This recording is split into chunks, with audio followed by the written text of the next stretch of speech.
support the discussion, and then just take over for any questions that come through. I will make sure to let you guys know.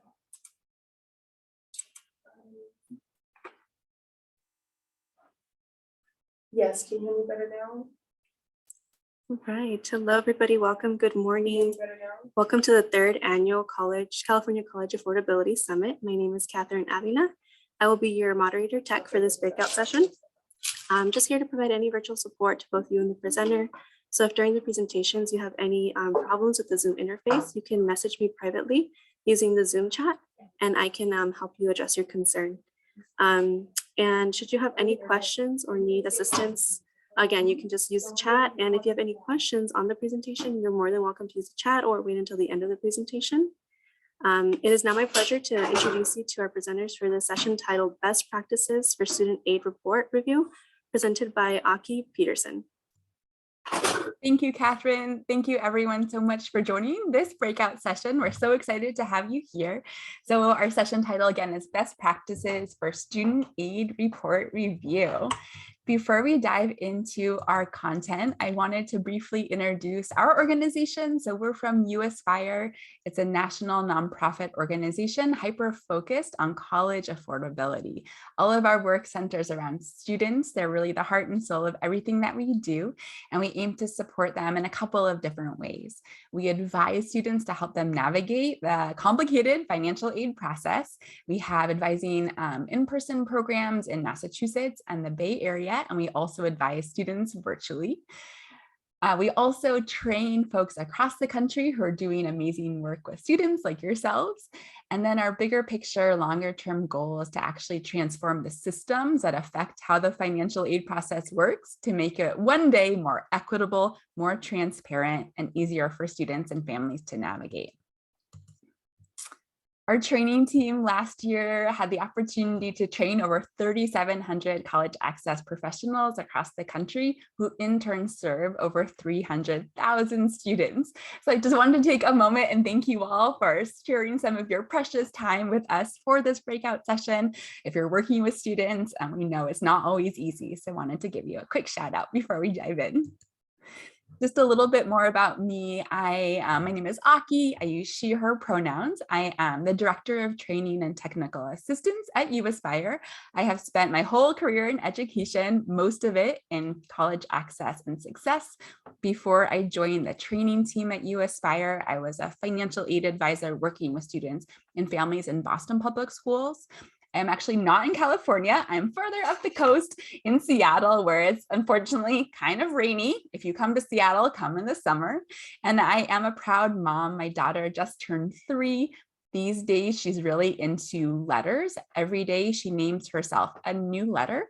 Today, she is little C. I'm also joined by my colleague, Heather from uAspire. So I just wanted to give her a moment to unmute and say hello.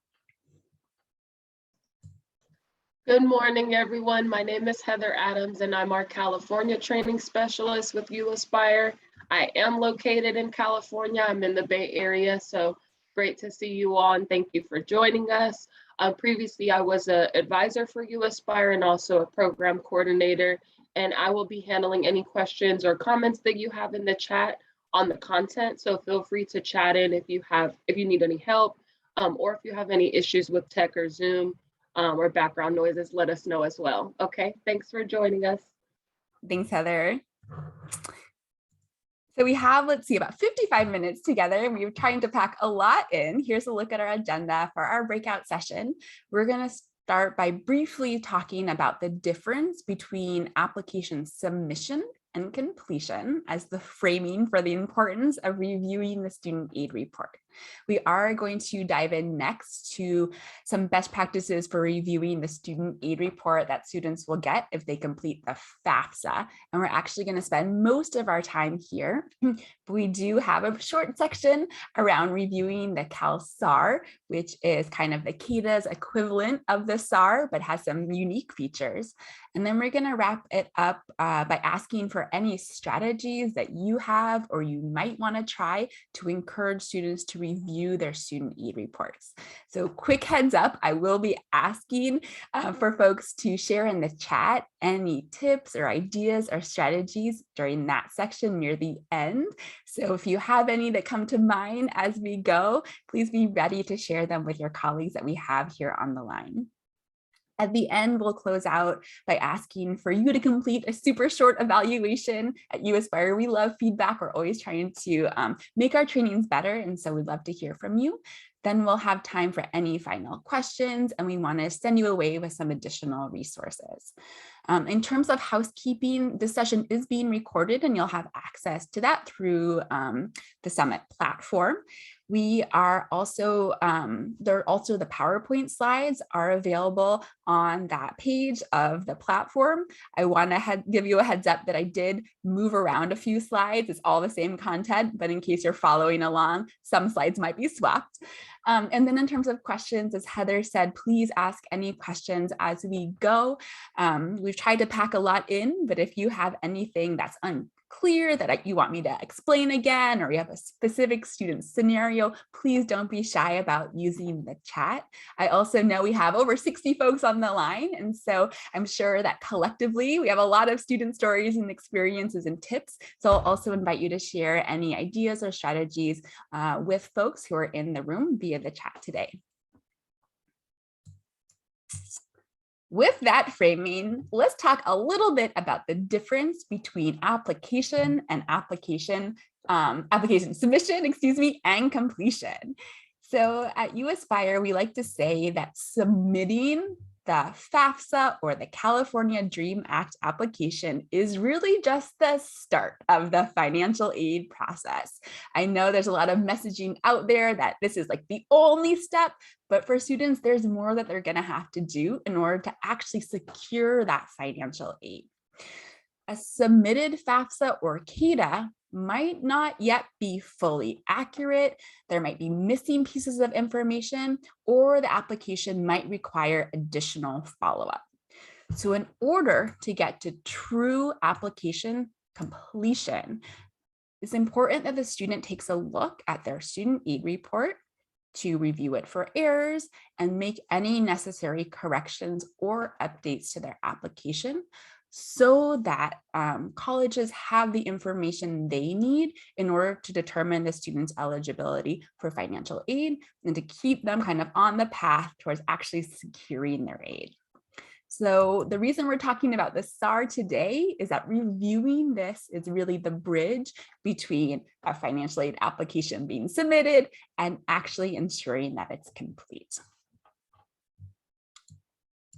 So with that quick framing, we're going to focus now on reviewing the student aid report, which is what students will get if they're completing the free application for federal student aid. And as I said at the beginning, we're going to spend most of our time here, and then we're going to touch on kind of what makes the CalSAR, which is available after the California DREAM Act application is completed, what makes that a little bit unique. So first of all, what is the SAR? If you have been working with students for years around financial aid, this is probably review, but just want to make sure that everyone is on the same page. So the SAR stands for the Student Aid Report. We love acronyms in the financial aid process. Why not add one more? And it is basically a summary of all of the information that a student reported on their FAFSA. The Student Aid Report, just like the FAFSA, this year got a little bit of a makeover. And so the format is a little bit different. I think federal student aid is trying to make it a little bit easier to navigate by having different tabs with different types of information. And this document will be available within 3 to 5 days if the student signed the FAFSA with an FSA ID. So if they and their parent, if they are dependent, sign this form electronically. If a student or their parent sign the FAFSA with a physical signature page, it will take a little bit longer for that SAR to become available. Federal student aid says usually about 2 weeks. But either way, the student will receive an email when their student aid report is ready to view. So instead of telling you how students access the SAR, we kind of wanted to show a quick video. And this reminded me that I forgot to share my audio when I was sharing my screen. So let's make sure I've got this here. All right, so if you give me a thumbs up, Heather, if this comes through.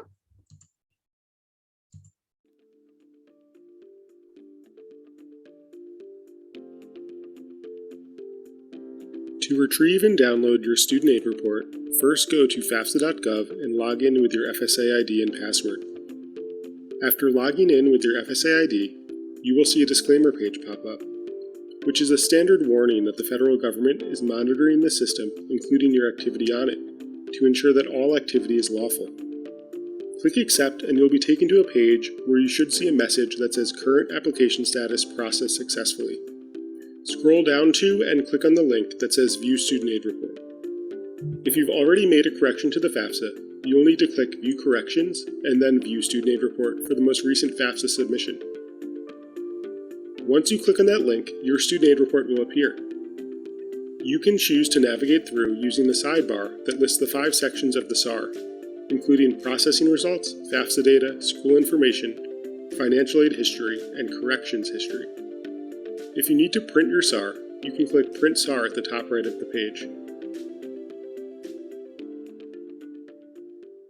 So hopefully that was helpful as a quick review about how students can access it. This is actually a video that we share with students also so that they can access their student aid report. This is linked in the slides that you have access to, but Heather is also going to drop in the link to this video in case it's helpful for you to share with the students that you work with so that they can easily access their SAR as soon as it's available. So as you may know already, the SAR has tons of important information. So what kind of information can students find here? First, their official expected family contribution, or EFC. Contrary to the name, this is not really how much colleges and the government expect students and families to pay. Instead, this is really an index measure that's used to determine a student's eligibility for financial aid. Depending on what their EFC is, if a student is eligible for the federal Pell Grant, they will see that on their SAR as well. So that Pell Grant is free money from the federal government that does not need to be repaid. And many students that I've worked with, it's really exciting to see that regardless of what school they're going to go to, they will have access to this money just because they completed the FAFSA. The SAR will also show the colleges that the student listed on their most recent FAFSA submission. This is worth reviewing to make sure that all of the colleges the student is applying to got their FAFSA. If a student has decided to apply to more colleges, they can go back and add more colleges to their FAFSA later on. The SAR will also tell the student if they've been selected for federal verification. And we're going to talk about how this notification appears and what to do in just a little bit. Finally, the SAR will flag if there are any corrections the student needs to take or if any follow-up is required so that their FAFSA can be 100% complete and their financial aid offices can continue on moving them through the financial aid process. So what we're going to do next is, instead of going through all the hundreds of notifications that can appear in the SAR, we're going to focus on kind of the 3 most common and talk about what students should do if they see these on their student aid report. So the first notification to tackle is an asterisk, and this notification appears on the first tab, which is called the Processing Results tab of the student aid report. So if you lean in, I know it's a little bit small, it says the expected family contribution is 0. And next to that 0, there's a little asterisk. If a student sees this, it means that their FAFSA has been selected for federal verification. I like to explain to students that verification is just a really normal part of the financial aid process. If they are selected, it doesn't mean they did anything wrong at all. It just means that they're going to have to provide some additional information to their colleges to confirm that the information they reported is correct so that they can get the financial aid that they really deserve.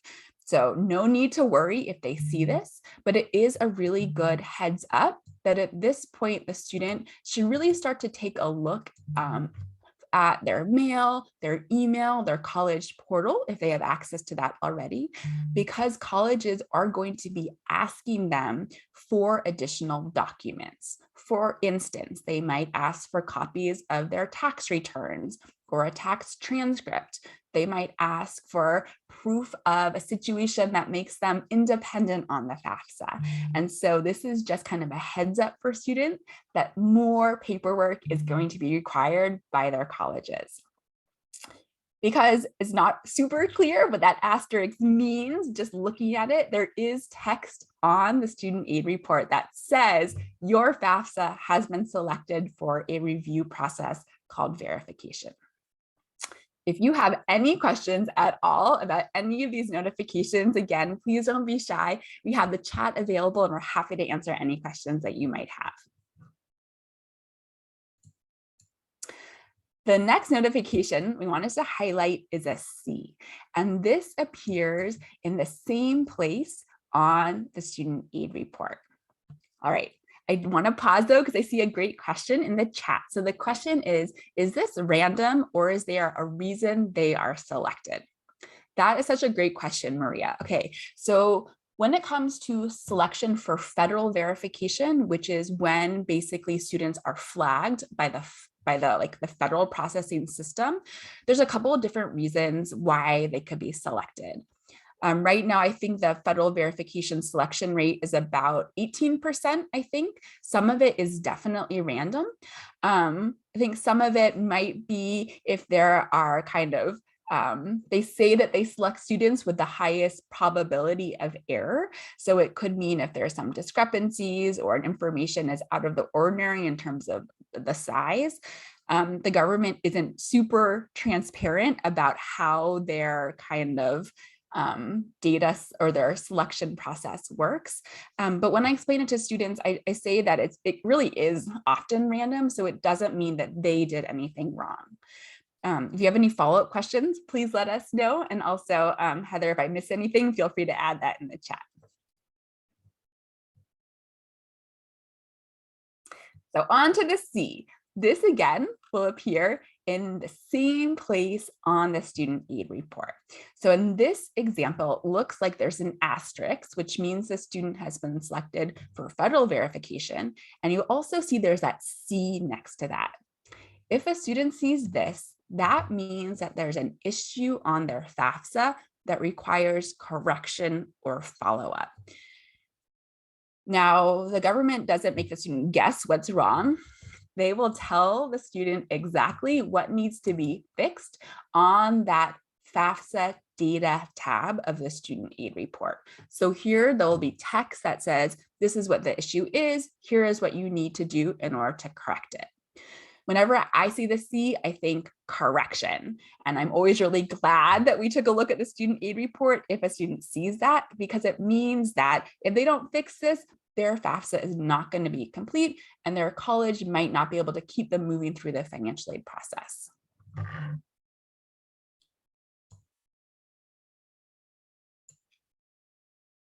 So as a next step, the student should check that tab to see what exactly needs to be fixed.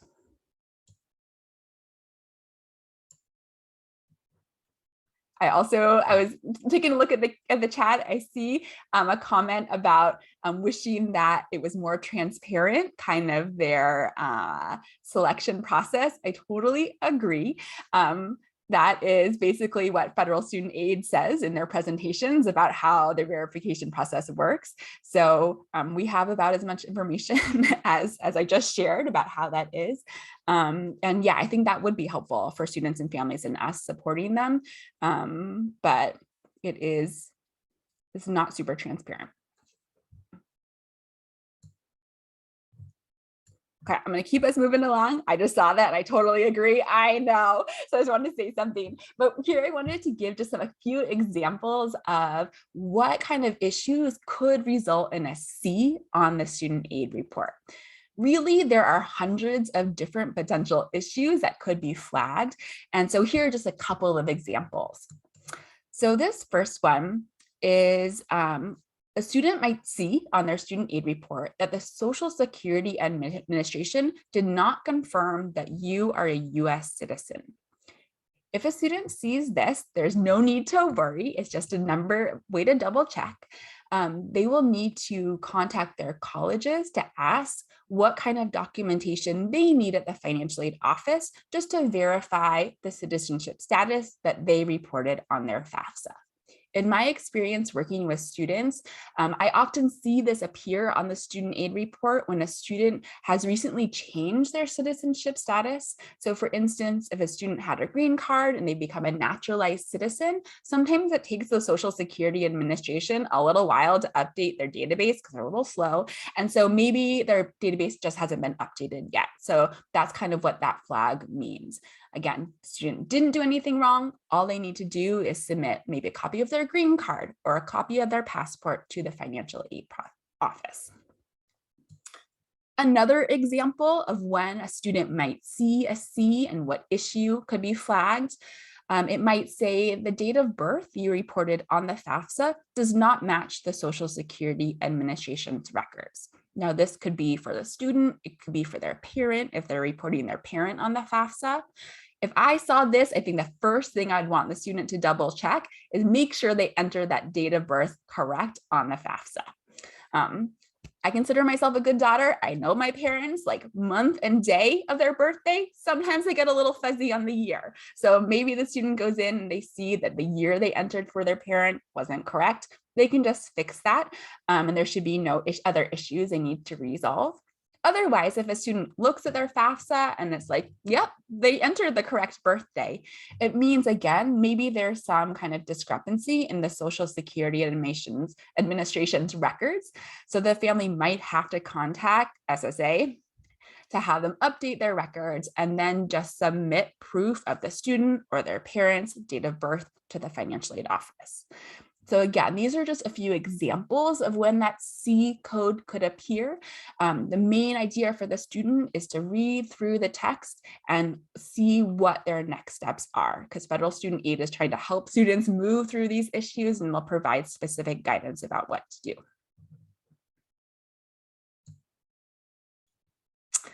All right, the third notification we wanted to highlight is in H, and this one would appear in a different place on that student aid report. So we've been focusing on the first tab, which is called Processing Results. Here we need to look at the second tab, which is the FAFSA data, which is basically where they have all of the responses to the questions that the student reported on their FAFSA. Again, a little bit small, but if you lean in, it says here, be sure to review the items marked with an H and make any corrections if necessary. So here, if a student sees that blue H, this means that federal student aid wants the student to double check their responses to certain questions. In my head, I like to think of the H as federal student aid saying, huh? Are you sure this is correct? So as an example, I remember working with a student who lived in like a multi-generational home, and the student's parents supported a lot of people. On the FAFSA, we reported that the student had a household size of 11. After we submitted the FAFSA, we were reviewing the student aid report, and that 11 in response to the household size was marked with a little H. It was federal student aid saying, huh, are you sure this is correct? This number seems a little bit out of the ordinary. And what we did, we just went through and counted all the people that the parents were supporting, and it was 11, so we didn't have to change anything. So this H really means double check. If there is an error, the student should fix it. But if they review the information that's marked with an H, they don't need to make any corrections. So the way that the H is different from the C is that the H means double check, and the C means something needs to be corrected or followed up on. So it looks like in this specific example on the screen, they just assume some information and they just want the student to look to see if the assumptions are correct. So far, I know I've been talking a lot at you. Now I want to give just a quick opportunity to practice. So on the next few slides, I have 2 examples of student aid reports. And I'm going to ask you to please use the chat to let us know if you were reviewing this student aid report with a real student, what information would you want to highlight for them?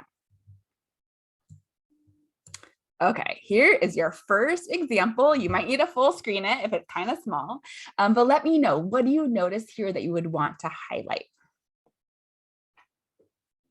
There is an asterisk. Yes, exactly. Thank you so much. So Jenny has flagged the asterisk. Anyone want to unmute yourself or let us know in the chat, what does that mean? Shane says verification. Yes, that asterisk means a student's FAFSA has been selected for verification, and they do have some text below that verifies that, or not verifies, that highlights that again. Absolutely. Anything else? Feel free to use the chat. If you're more comfortable unmuting yourself, that's totally fine also. All right, we got a Pell Grant with an exclamation. Yes, based on the student's EFC, they are eligible for a Pell Grant. Absolutely. Pell Grant money. Yep. I get excited about money that doesn't need to be paid back. Absolutely. So just to highlight here, so we're looking at that EFC that has the asterisk. That EFC is the expected family contribution, which again is not really the amount that the student's likely going to have to pay for college. It really is an index measure that's used to determine their eligibility for financial aid. That asterisk means that the student's FAFSA has been selected for verification, but based on their EFC, they are eligible for the Pell Grant, as folks have highlighted. So it looks like based on the student's EFC, they are eligible for $5,145 in money from the federal government for next year. And this is really just hopefully the start of their financial aid, right? Hopefully they'll get maybe more federal aid, state aid, institutional aid, but at minimum, regardless of what school they attend, they'll have access to this money. I see a great question. So is the index of eligibility public information? All right, so great question. Let's talk a little bit about that. So every year, the government does, federal student aid publishes the EFC formula, which is basically how the information that's reported on the FAFSA, how that goes into calculating the student's EFC. So if you are interested in reading through that, it's like not super fun or easy read, but that's actually an exercise that we've done at uAspire with the advisors who are working with students to actually hand calculate an EFC based on FAFSA data. So that's good practice. Heather, if you could do a little bit of quick research and find the EFC formula for 2022, 2023, maybe you can drop that in the chat. So once a student's EFC is generated, there is also a guide that colleges use to determine, based on their EFC, the cost of attendance, their enrollment status, how much their Pell Grant will be. So that is in like a Pell Grant table that is also released every year by FSA. Beyond that, when it comes to institutional eligibility for aid, each college kind of, they're not as transparent. Colleges don't publish necessarily, or I don't think ever, how they use the EFC to determine a student's eligibility for institutional aid. So that is much more like proprietary to the institution. But families can see based on their EFC what their Pell Grant is going to be. That is publicly available information. Also, yeah, I hope that answers your question. That might be more information than you wanted to know, but there is a lot of information out there about how this is done. Thanks, Heather. I love these questions. It's great, keep them coming. So let's take a look at one more example. So this is another student aid report. I'll ask you to take a look and either let me know in the chat, feel free to unmute yourself. What do you notice here that you'd want to highlight for a student?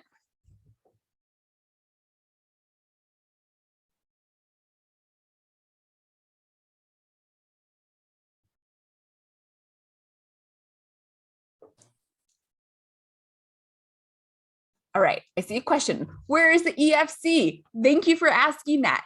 So here I should have said, I'm showing you a different page or different tab of the student aid report. So the EFC appears on the first tab, which the kind of the tabs I'm talking about are, you can see them on the navigation pane on the left. So the processing results tab is where the information like the EFC and the verification notification appear. The FAFSA data tab is where the H and all of the responses to the actual questions on the FAFSA appear. So yes, okay, Raquel is saying the H and Shane also. It's the H means, gotta double check this information. Exactly, I love it. My colleagues always laugh at me saying, but that's how it helps me remember it. So it looks like in this specific example, the student maybe had an opportunity to skip some questions because of skip technology that's built into the FAFSA. And so federal student aid is making an assumption about the answer to a question. The question that asks, did you file a 2020 income tax return? So they assume no. If that information is incorrect, the student can go back and edit it.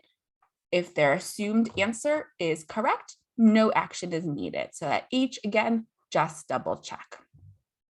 All right, awesome. Thank you all so much. Let us know if you have any questions about those examples. Before we kind of close out talking about the FAFSA, I wanted to highlight just a little bit of information about when to update the FAFSA and when not to update the FAFSA.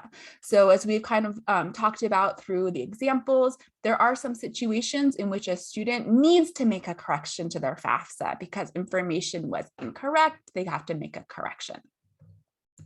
Beyond that, federal student aid has some very clear guidance on the information that may be changed after the FAFSA is signed and submitted. The philosophy here is that the FAFSA is really considered a snapshot of the student and their family's financial situation as of the day they submit the application. So federal student aid doesn't want the family to go back in and change things if things change in their life. There are a few exceptions though, so let's talk about these here. So students should definitely update and correct their FAFSA if there are any mistakes. That seems obvious, right? So let's say they entered their parents' birthday wrong, they can go back and fix that so all the information is correct. They're also encouraged to update their contact information if it changes. Let's say, for instance, a student gets like a new professional email address to use for their college career and beyond. They can go back and update their email reported on the FAFSA, and that's really important so that they get all of the notifications about their application to the email address they're actually using. They can also, and they also should update their college list if their application kind of list changes. So let's say they initially submitted the FAFSA to 8 colleges and then they decided to apply to an additional college, they should definitely go back in and add that college to their FAFSA so they can apply for financial aid at that school.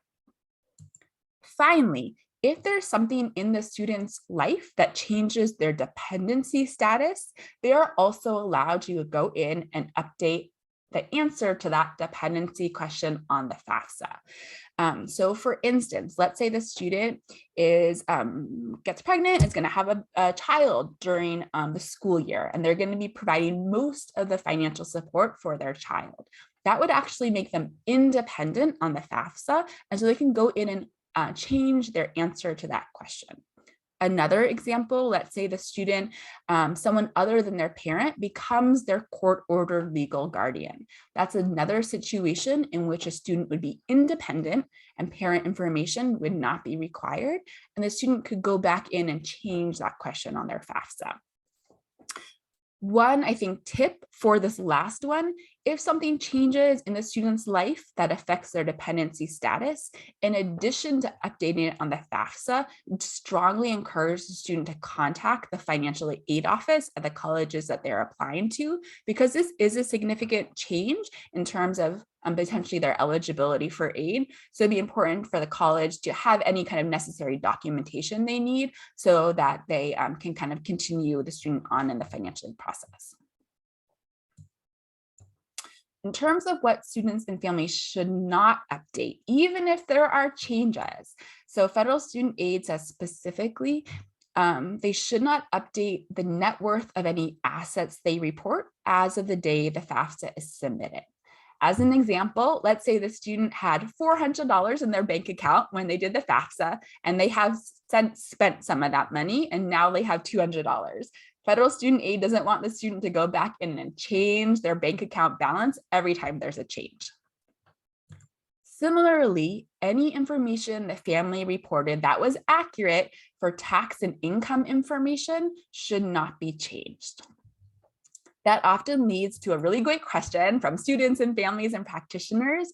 What should you do if the family's income situation has changed, either since they filed 2020 taxes or since they submitted the FAFSA? In this situation, the student should reach out to their individual colleges and ask about the financial aid appeal process. Basically, this is a way that students can communicate to the college any changes in their family's circumstances. So for instance, I know this last couple of years with COVID has been really rough on a lot of families and their financial situation.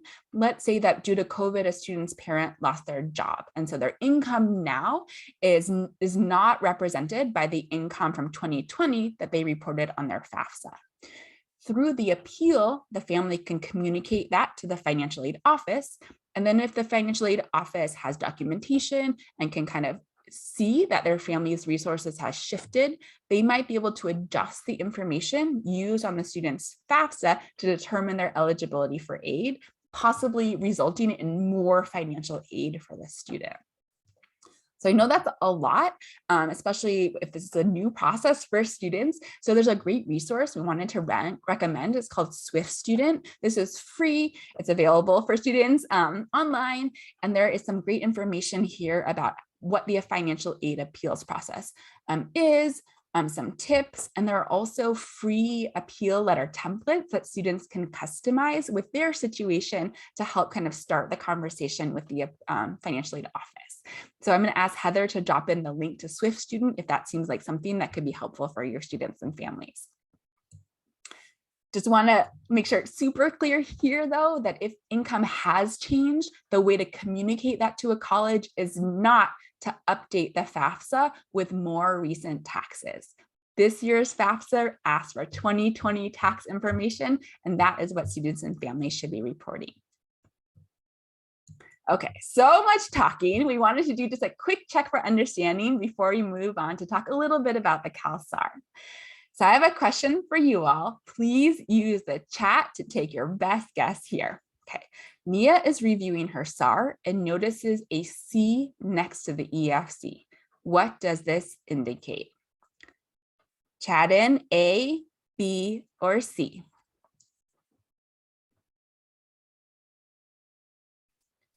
All the B's are flying in, 100%. Okay, y'all are amazing. Yes. So this indicates that there's an issue on the FAFSA that requires correction or follow-up. Outstanding.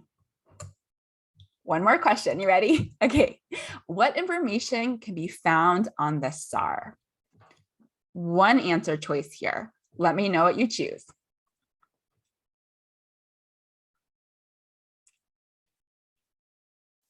Everyone is saying D. This is 100% correct. All right, you all rock. So all of the above, so much good information on that student aid report. Awesome. Okay, you all, we're SAR experts now here.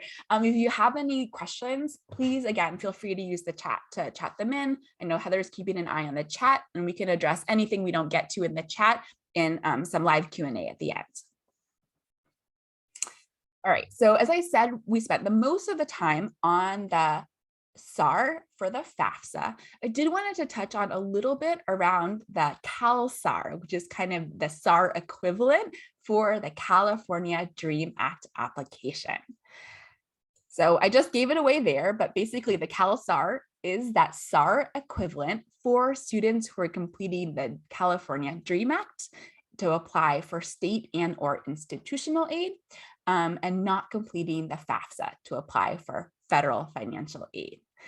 The CalSAR looks a lot like the SAR did before it got its makeover, but a lot of the same information that we talked about that appears on the SAR is also available on the CalSAR. The access is through the California DREAM Act application kind of login portal. Here, students will just click on that CalSAR tab. And then just like the FAFSA, every time a student submits a correction or update to their CADA, it will generate a new CalSAR. So the student will just want to make sure they're selecting the most recent SAR, and they can click on that printer icon in order to pull up a PDF and view all the information on their CalSAR. So because we talked so much about the SAR, we're going to do just like a quick compare contrast about what's unique about the CalSAR. So just like the SAR for the FAFSA, the CalSAR will show that expected family contribution, or EFC, which is used to determine the student's eligibility for state aid and institutional aid at many colleges. The CalSAR also will list the colleges that the student most recently submitted their CADA to. So this is a great opportunity to double check to make sure that that is still the list of colleges that they are applying to. And if they need to go back and add more colleges to their CADA, they can definitely do that. A few differences. So we talked a lot about how the SAR marks kind of assumptions within H. On the CalSAR, any kind of assumed values are marked with an asterisk instead. So when a student is reviewing their CalSAR, it actually says it at the very top of the CalSAR, like any assumed values are marked with an H or with an asterisk, please review. So the student should just go through and look for those asterisks and make sure that those responses are correct. Another unique feature of the CalSAR is that it doesn't flag verification. So because this is not a federal application, a student won't be able to see if they've been selected for federal verification because they're not actually applying for federal aid, but they won't see any kind of verification alert on the CalSAR. So if a student does need to submit some additional documents to their colleges, that request will come directly from the financial aid offices. Finally, the CalSAR is actually not where students find information about any issues or next steps or corrections that they need to make. So that information appears on a different document, and that document is called the confirmation page. It is accessible in the same place. So instead of clicking on the CalSAR tab, students will just click on confirmation. And this is where they will find all that detailed information, if any, about any corrections or issues the student needs to fix. So I kind of like to think of the CalSAR plus the confirmation page as being more the equivalent of the FAFSA SAR.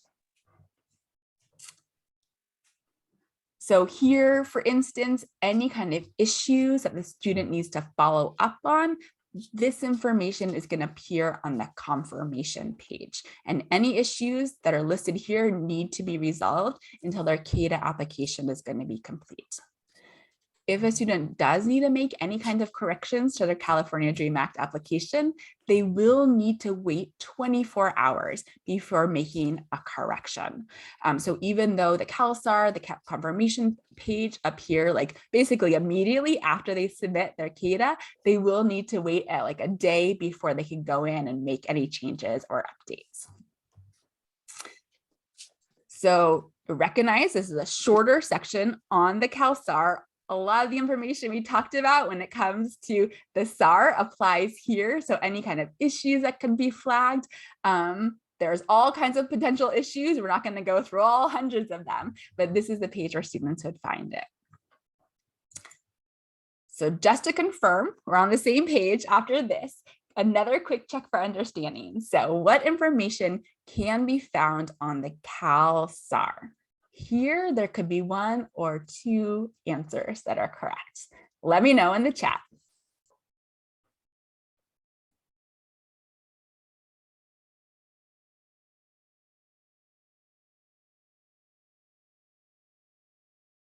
I saw a little bit of pause before I saw some responses coming in. So folks are thinking a little bit more about this one. Yeah.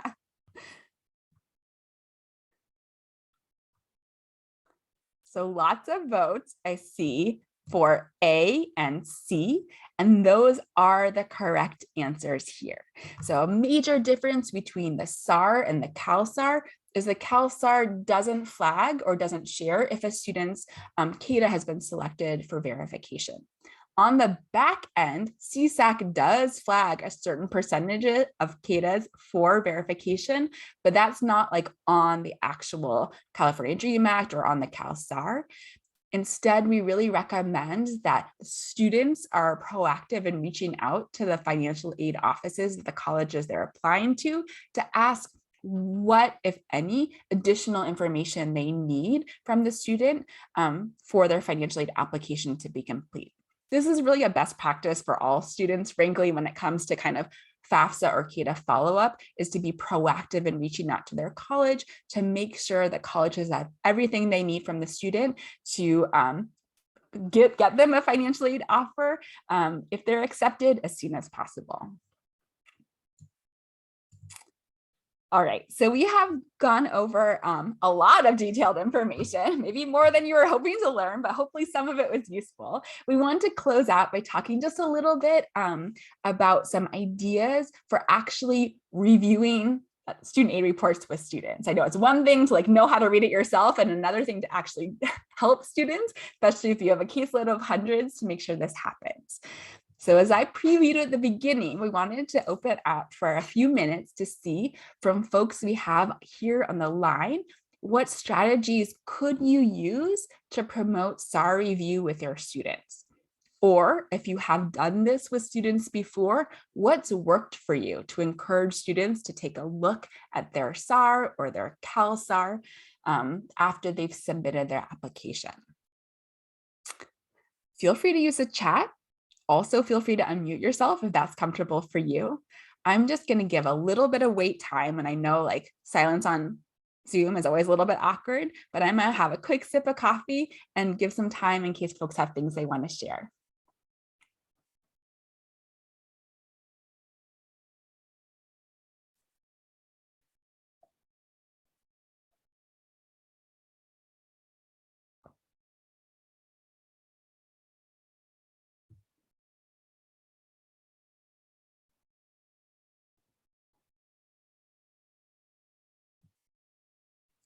Okay, see some ideas come in. I love this. So Raquel has shared social media reels that show steps on how to access the report. I love that. Apparently students these days are all on social media, so let's meet them where they are. I totally love that. You could share that video that we showed if that's something you think your students would find helpful. Kristen has shared, we host 2 presentations, one about the basics of financial aid, and then a presentation later in the semester about how to complete each application. We found when families know what to expect, they are more likely to ask questions. I love that.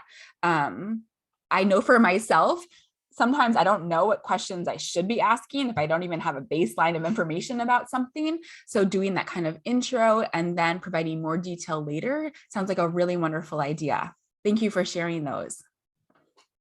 Thanks, Heather, for chiming in. So sending students a reminder, email or text about looking out for their SAR soon after they've informed you they've submitted their FAFSA or CADA.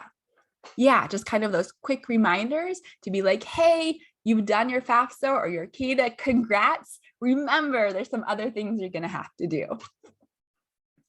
Okay, don't be shy. This is like a standing opportunity to chat in any ideas you have. I'll just throw out a couple additional things that we've tried at uAspire.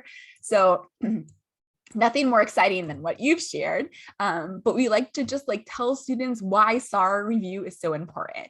Like it's like you submitted your application, we want to make sure it's complete so you can actually get your financial aid. So it won't take long, but those 2 minutes are totally worth it.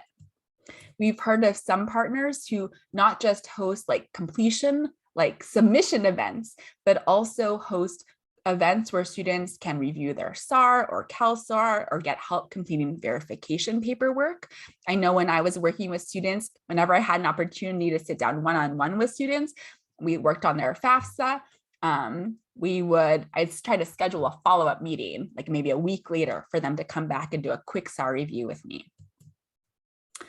Another thing we've heard partners do with a lot of success is actually asking students to send a screenshot of their SAR or their CalSAR as kind of proof that they submitted their application, and then as a way to see if there are any errors that need to be followed up on with individual students. A great way to kind of incentivize that is to make it fun with prizes, maybe a raffle to encourage students. Maybe if they submit their SAR, they get entered in a raffle for a prom ticket or something special. And then in general, I think a best practice is definitely to just message early and often that there are some additional steps that come after the initial application submission in order to actually secure their financial aid. So we don't just want them to apply, we want to make sure that they actually are awarded and offered aid. So it's kind of messaging that as from the very beginning, I think can kind of help students get comfortable with what's to come. So I just got my 5-minute warning, which means I was rambling on too much. So we're gonna wrap it up here, and then so we have a few minutes for questions before we close out this session. So first, as I noted at the beginning, we love feedback at uAspire. Heather's going to chat out a link to a SurveyMonkey evaluation. If you have a minute to fill this out before you move on to your next session, we'd really love your feedback. This is part of a training that we offer for folks across the country. So we love to hear what works for you, what we could do better in the future. We also are going to have question time, but I want to make sure I get you this information before you leave. So if you want to learn more about our training programs, I have the contact information from my colleague Michelle here at the bottom. And I also wanted to put a plug for our website, uaspire.org, where we have tons of great information and free resources for students. So I think especially timely now, the College Cost Calculator is an awesome tool that can help students compare the financial aid offers they might have received in order to really understand how much different colleges would cost for them. We also have some more videos, not just that how to retrieve your student aid report one, but some other ones. And then we also have free virtual student support events where students can come and get help with the financial aid process. I think there's actually one scheduled tomorrow. I don't know if any spots are still open, but definitely feel free to check out our website for additional resources. I know that folks are hopping off because you have things to move on to, whether with a conference or the rest of your day, but just wanted to say thank you for taking the time to join us here for this session. We are happy to stay on through the end of our time. If you have any questions that you want to ask, feel free to use the chat, feel free to unmute yourself. We're here to help.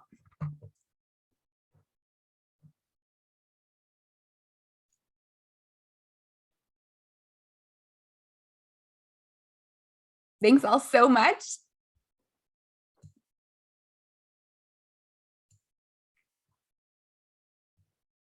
Any questions? I know we're like 2 minutes. Catherine is like, all right, Aki, wrap it up.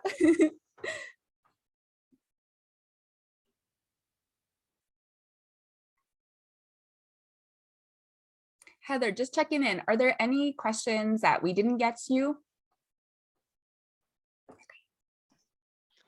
No, not at this time. If you wanted to maybe go over again what makes a student independent, like talk more about that. There was a question on that, but I got resources to that person.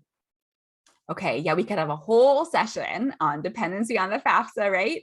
So if you shared something, that's probably more helpful than what I could explain in the next 30 seconds. If there are specific questions about dependency, though, feel free to chat those in.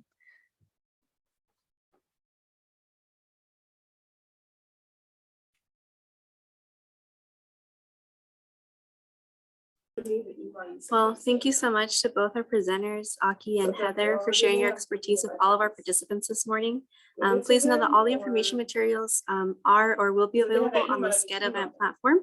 The recordings will be posted on the CSAC event webpage by tomorrow. And we also welcome you to use SCED to provide feedback so we can continue to provide you with the support you need to implement the up and coming application completion requirement. Have a great day. Thank you so much for joining. Thank you, Catherine. Thank you, everyone. Take care.